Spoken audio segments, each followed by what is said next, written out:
Every action you take is a vote. Not a vote for a goal, not a vote for an outcome. A vote for the kind of person you believe yourself to be. And every action you avoid? Same vote, cast in the negative. Here's the uncomfortable part. You've been voting your entire life. Most of those votes weren't even cast by you.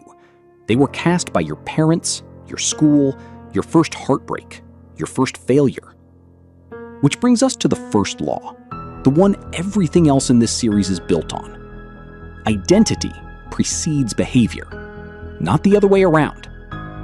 You've had it backwards your whole life.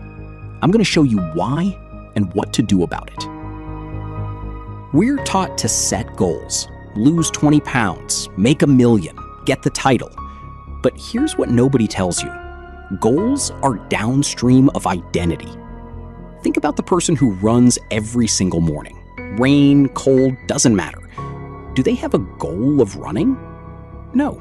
They're a runner, and a runner runs. That's it. That's the whole mechanism. The person who saves money doesn't white-knuckle a goal of saving. They're a saver. Savers save. The behavior follows the self-concept the way a shadow follows the body. This is why almost every transformation you've attempted has failed. And I want you to really hear this, because it's probably the most important 90 seconds of this video. When you try to bolt a new behavior onto an old identity, the identity rejects it, like an immune system rejecting a transplant. The dieter who still secretly believes, I'm the kind of person who can't say no to dessert, will eventually eat the dessert. It's not weakness, it's not lack of discipline, the identity won. It always wins. The entrepreneur who secretly believes, I'm not really a business person, will find a way, consciously or not, to sabotage the business. Miss the call, underprice the offer, blow up the partnership.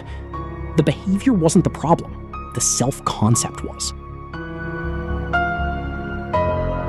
So, if identity comes first, how do you change identity? You can't just declare a new one. Standing in the mirror saying, I'm a millionaire, doesn't work. And deep down, you know it doesn't, because your brain keeps receipts. You have to earn the new identity. And you earn it the only way anything real gets earned, with evidence. Small, undeniable pieces of evidence that the new identity is true. You write 1 page. Not a book, 1 page.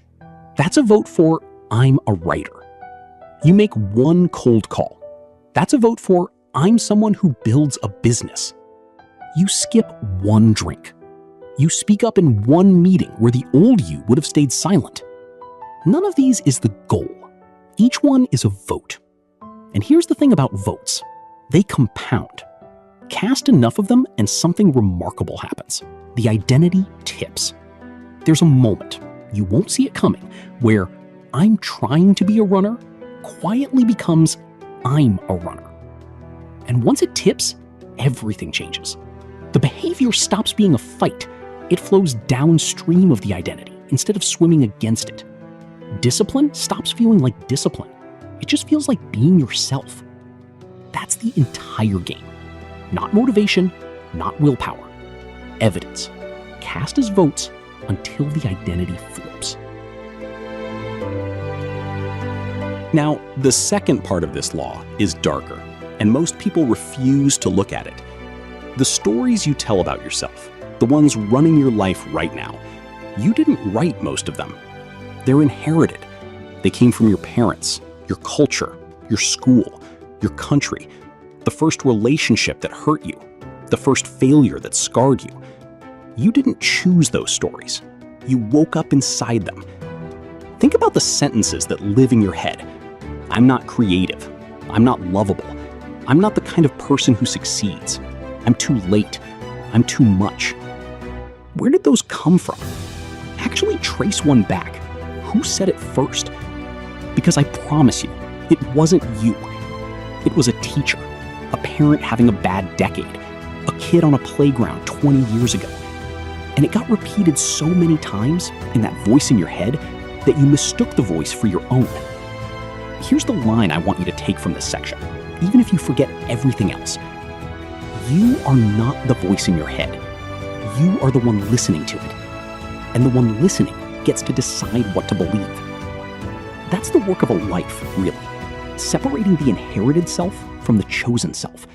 Taking every assumption you carry and putting it on trial. Is this true? Or is it just an old voice that's been squatting in my head rent-free since I was 9? Most of what you think is just who I am is just who you were told you are. Those are not the same thing.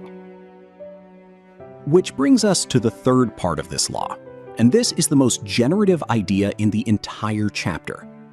Identity is constructed, not discovered.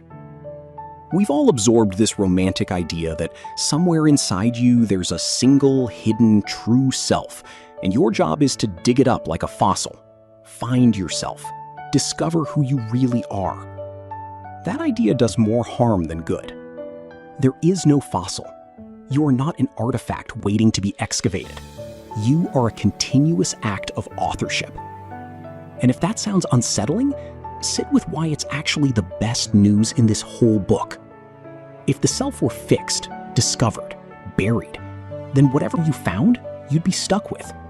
If you dug up not creative, that would be the verdict, forever. But if the self is written, then the person you wish you were is not a fantasy. It's a draft. And every single day, every vote you cast, every action you take or avoid, you are writing. So let's put the first law back together. 1. Identity precedes behavior.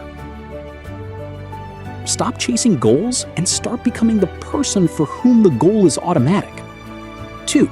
Change the identity with evidence. Small, undeniable votes. 1 page, 1 call, 1 rep. 3. Audit the voice.